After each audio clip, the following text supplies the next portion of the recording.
first off, a friend of mine, Peter, was talking, heard about talking about investments, and apparently you are very good at investments, or were very good at investments, and you once passed up an opportunity to earn a lot of money through investments because it wasn't morally right. And the question they're having is like, well, wouldn't it be better for you to have that money than for someone else to have that money? Because someone else is going to do that. Someone else is going to take that money. It's like, couldn't I just take that money and just give it to church? All of a sudden, the church has all this money, and it's a good thing. Yeah, and one parishioner who's just not as good. I mean, I really think that's part of the structure of the answer. Look, St. Paul says that we should not do ill that good might come from it.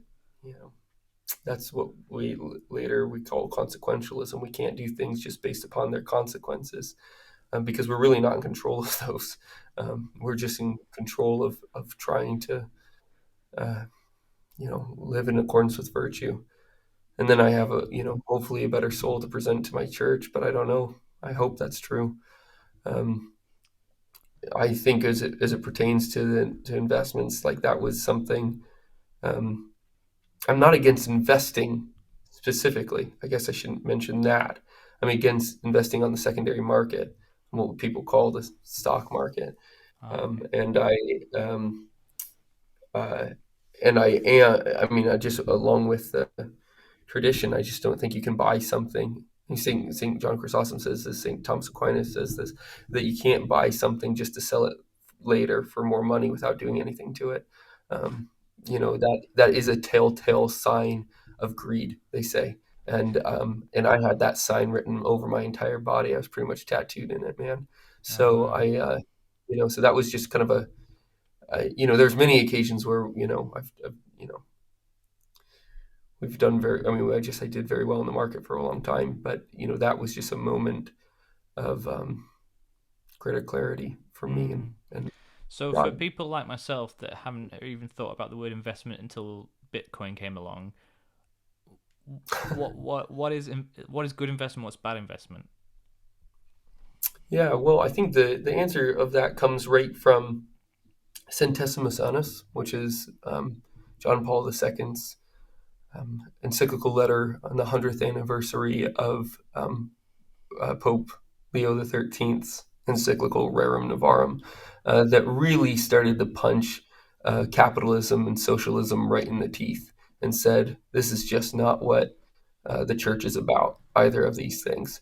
And so there's quite a number of encyclicals that came out on the anniversaries, on the decade anniversary of the Rerum Novarum, and because obviously the economy changes, and with lightning speed, in recent years, the new financial tools and techniques that we have, and so more of those are addressed, and on a wider scale. Well, John Paul II, anyways, that's too much of an introduction. John Paul II brings up this problem of investing, and he says, "What is the point of investing?" And he gives us a very straightforward answer. It's in order to dignify the labor of our neighbor. That's the point. That's why we invest. Okay, so that's like what you were saying about going to your friend Dave who sells milk. So you're investing in him by buying his milk. Is that what you're talking about, or? Well, you could. I mean, I just call that a purchase, but like, Dave is working a crappy job at Amazon, say. He's just one of the cogs in the machine, boxing, 30 boxes a minute, and he needs to have a better job. Well, he's really good at roasting coffee. So how about I give him the startup capital to start off that business? Um, no, that's more like it. And that's trying to dignify my buddy's labor. That's what John Paul II says is what we're supposed to do. Now, if you have money to invest, you are, by definition, you have excessive funds. So you got to be careful with this as well. The tradition is also pretty clear again that if you don't work for something, you shouldn't claim it. I mean, it's even in the Bible when Saint Paul says, "He who does not work shall not eat." And he's not talking about the lazy bum on the street. Most people read it that way. It's actually he's talking about the busybodies, the guys going around doing a whole bunch of unproductive labor all day and then claiming the rights to profits. That's what he's talking about there. I mean, you can read that in 2 Thessalonians 3.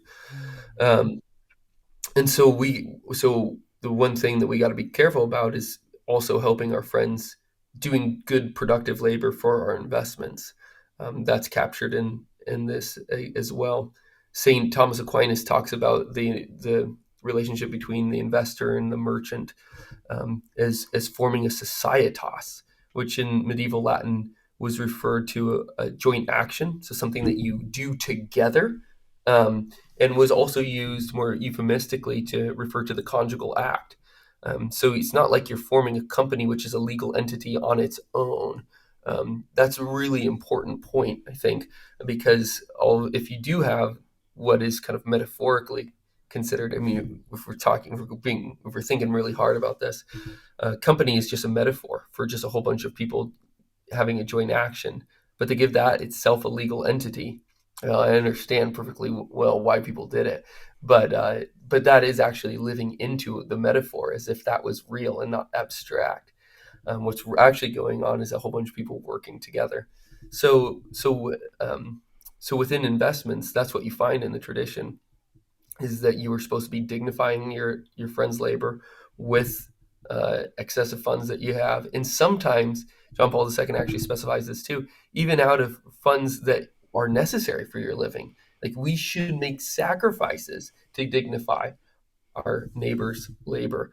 And so that's obviously a completely radically different vision of investing to today, or stocking your away money in Bitcoin and getting a ginormous return, to be able to spend money that doesn't actually represent anything that we did to increase value in society.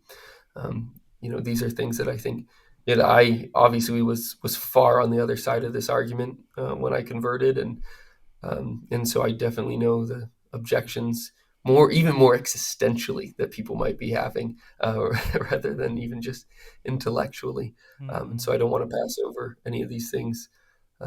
Conversion is hard. Conversion is real. But Mm. this is one of those things that the church is, um, I think, has been very, very explicit on. So. Mm.